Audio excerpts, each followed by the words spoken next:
everyone, welcome back to the Relax and Craft YouTube channel. My name is Fleur and today we're going to be learning how to make this stunning chainmail weave. Now this weave is called Vipera Berus, which is the name of a common adder. So it's the Latin name for common adder, and it's called that because if you know anything about adders, you'll know that they have these diamond patterns on their back, and it's said to replicate the diamond patterns on the snake's back. So it's a really gorgeous weave. It can be a little bit fiddly to start, but once you see the pattern, you'll be absolutely fine with it. So the aspect ratio for this weave is around 3.3, which is what the ideal aspect ratio is. I've got two different sizes here. And you can see they're pretty darn the same. This one's got a little bit more flexibility than this one. This one does become more flexible the longer the chain gets, but it has that really nice rigid effect. So these ones here and the ones that I'm going to be demonstrating with are 4.25 millimeter inner diameter on a 1.25 wire, giving you an aspect ratio of 3.4, so 0.1 above the ideal. Now this one is a 4 millimeter inner diameter on a 1.25 millimeter wire, giving an aspect ratio of 3.2, so 0.1 under the ideal. Now if you are buying a kit from the Relax and Craft website for this weave, I'll place all the info in the description below, then you will get this weave, this size, the 4 millimeters. But if you would like it to be a little bit more looser, then obviously just pop a note in your order and just say, checkout, just say, can I have the larger rings, the 4.25 rings, so it's a lot more flexible. So to get started with any chainmail, we're going to need pliers. So we're going to need 2 pairs of pliers. Now my preferred pliers for this kind of chainmail, especially 1.25 millimeter rings, is my chisel nose Zurons and my bent nose Zurons. I absolutely love these. We want some chunkier pliers because of this weave being with those thicker rings. The other thing that you're going to need is some sort of handle. Now as you can see here, I just use a safety pin as my handle. I love using these kind of safety pins because it means that if you've got a little label printer or you want to just write down what the weave is for a starter weave and the sizes that you've used, you can just add it onto here, really simple, and you can store this away. I always suggest keeping the starter weave so that A, you can have a visual reference of your chainmail library that you learn, and B, if you want to start a piece from a starter weave, it's so much easier to start from a starter weave, and also you can see sort of like backtrack where you've been, and then you can relearn the weave if you need to. So to get started, we're going to make a chain of 1 into 1 with our jump rings. Now I'm using 2 different colours here. I do suggest it is easier in 2 different colours to start with, but once you see the pattern, then it's no problem to carry on with one single colour throughout the pattern. So I'm using silver as my base chain, and I've got some gold jump rings here as my the ones that I'm going to weave into the diamonds on the sides. So I'm just going to grab a few of those. So I've already pre-opened them. When you're learning a weave, it is easier to learn it once they are all pre-opened because you're not stopping and starting and having to open and close jump rings. So this weave does concertina up on itself, so you need quite a long initial 1-in-1 chain. So make your initial chain. You can always add on to this, so don't worry, you don't have to do the whole 1-in-1 chain. You can sort of like gauge how much it's going to concertina up, but it does concertina up quite a lot. So this initial chain will be about this long once it's finished, so it does go up by about 1/3. So the first rings that we're going to put in are what we class as a different weave, they are basically your cloud cover weave. So the way that we put the first 2 rings in is actually learning a different weave, which is called cloud cover. But they're very simple to go in. So we take our open jump ring. Now I like to hold this up in the air, and I like to hold it so that jump rings number 1 and 3 are in that portrait position. So you can see, I can only see the edging of those jump rings. Jump ring number 2 is the one that's in landscape that I can see all of.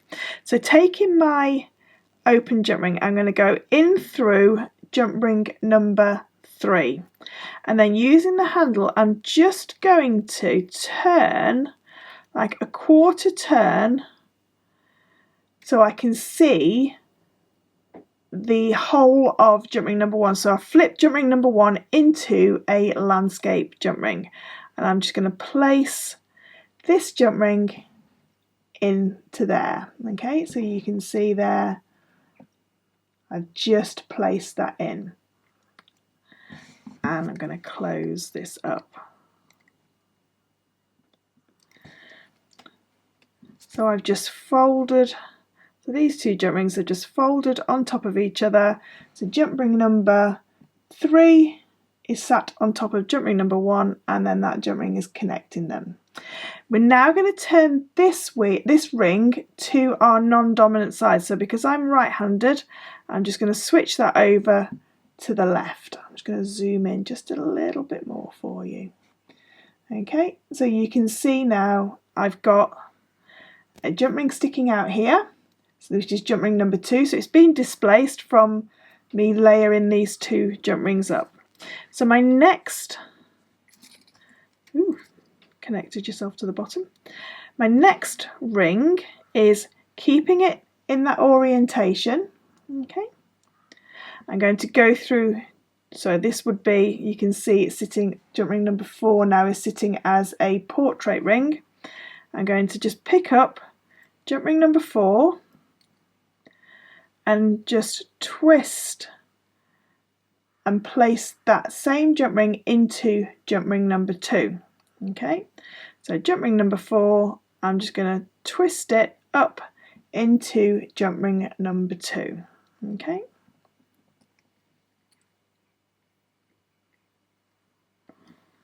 and close. And now I've got my first 2 jump rings in place.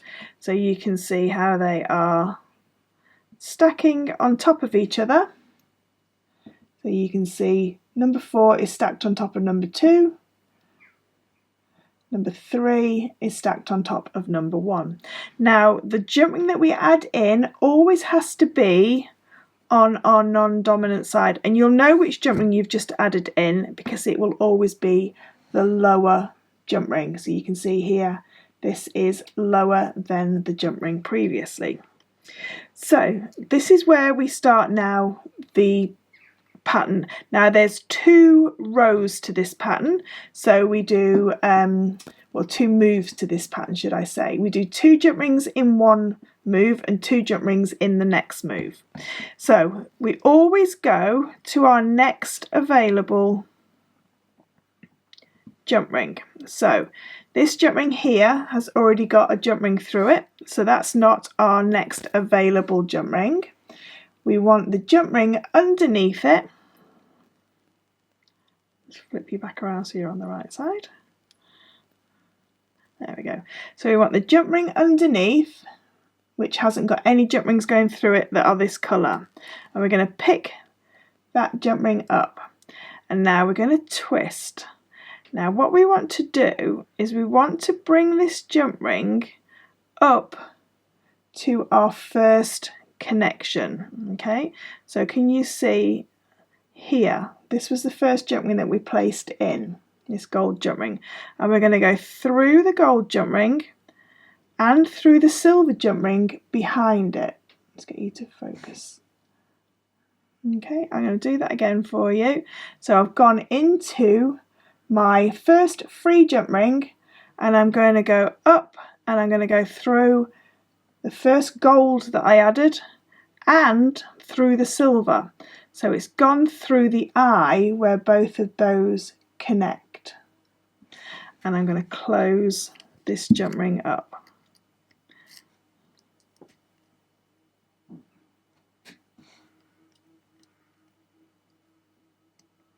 Like so. And then leaving that one on my lowest side, so that's the one that I've just added, so you can see it's already lower than everything else, so it's going to stay on that low side. I'm now going to pick up my next jump ring, and I'm going to go through the first free jump ring in the chain, and then I'm going to go to the same gold jump ring on this side, so you can see this was the second gold jump ring that we added, and the same thing, go through the gold and through the silver. Okay, so gold first, then silver. You can see that there. And we're going to close this up. Now this is why I love these bent nose Zurons, because you can see I can really get hold of that jump ring, because they're quite tough jump rings, 1.25, so I can really get hold of it, and I've not got a big sort of like amount of plier covering where I want to see. And that's my my second jump ring in for that row. So if I just turn it so that you can see. Okay, so this was the jump ring that I've just added, so this is the lowest one down, so it's sitting on my non-dominant side. I'm going to take my next open jump ring. Now, so that was, if we think of that as like move 1, the next 2 jump rings are going to be in move 2. So looking at my chain, I want the next jump ring which doesn't have any gold jump rings in it, and I'm going to twist it to the side. Now, can you see that when I twist to the side now, the silver jump ring is first and the gold jump ring is second? Okay, so whereas before we went through the gold first and then the silver, with this move we're going to go through the silver first and then through the gold. So silver first and then gold. So gold then silver for 2 rings, and then silver and then gold for 2 rings. So it just goes the opposite way round. So I'm just going to flip that round. So that one's in place now, and we can start to see our pattern is forming. So we've got inside, outside, inside.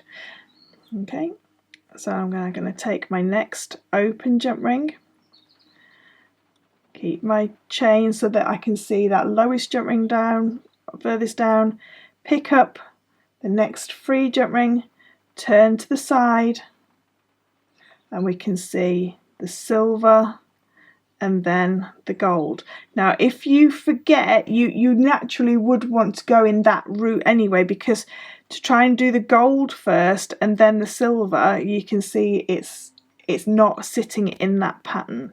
So it's silver first and then gold, or colour 1 and then colour 2 and then colour 1, or 1 then 2 should I say, and close. Okay, so we can see our pattern starting to evolve.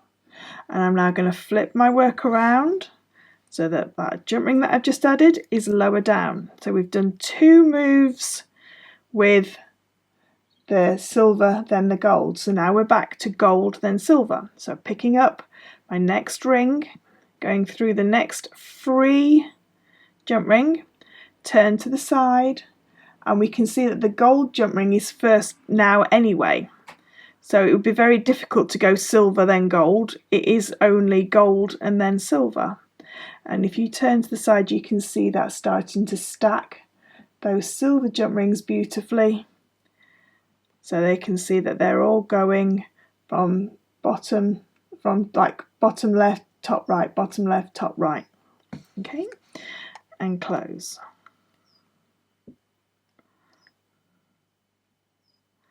Give that a little wiggle close. Make sure that your closures are as good as you can get them.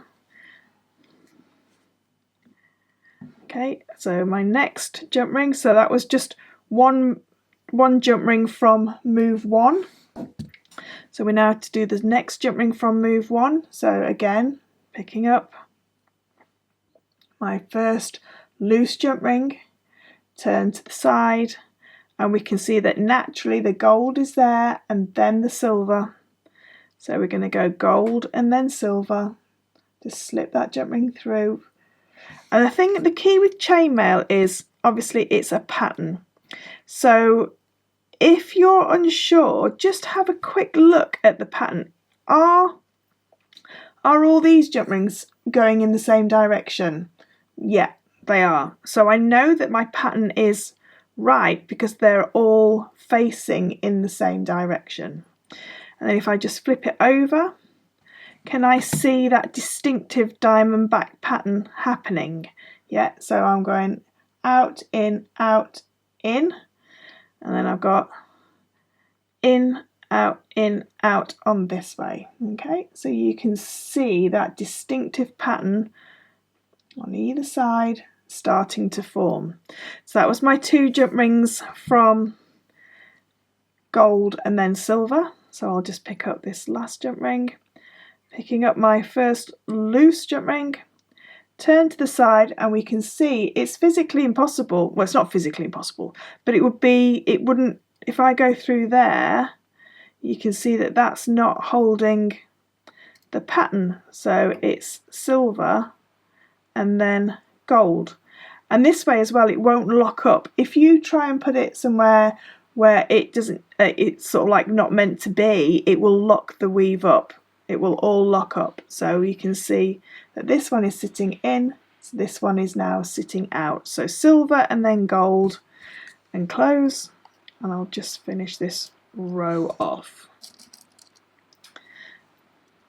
Again, just turn that till that's on my lowest side.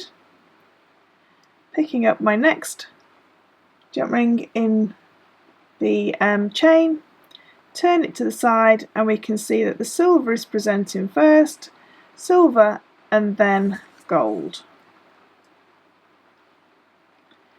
and then close. And we can see that wonderful pattern that's starting to evolve. So you just carry on going all the way down your chain. Now what I would suggest is if you get down to here and you've only got a couple of jump rings left and you realise that you need more of your initial chain, just stop at this point and then just add some more to your initial chain and then carry on going until you've got the whole piece finished off. And then it's just a case of attaching your clasp. Now what I like to do when I'm attaching a clasp is I just like to take a single jump ring and I like to go through both the first 2 jump rings from the initial chain like so. You can see now that this jump ring is sitting portrait, so it'd be very easy now to attach a clasp into, and it's locked that top row nicely for us. So I hope you've enjoyed this short tutorial on how to create your Vipera Berus weave. Now there is another version of this weave and it's called Kinged Vipera Berus, and that is where we add 2 jump rings in at every stage. Now the aspect ratio for that is about 5.5. There is a kit for that again on the website. Have a look in the description below and it'll give you all the details. So thanks ever so much for watching. If you've enjoyed this short tutorial, please consider subscribing to my channel and hit that bell so that you'll have all the notifications of when I drop a brand new tutorial or a tool review or an unboxing. And also if you could give this video a like and a comment, it really helps me push my content out to other like-minded crafty and jewellery making people. Have a great day. Thanks for watching. See you soon.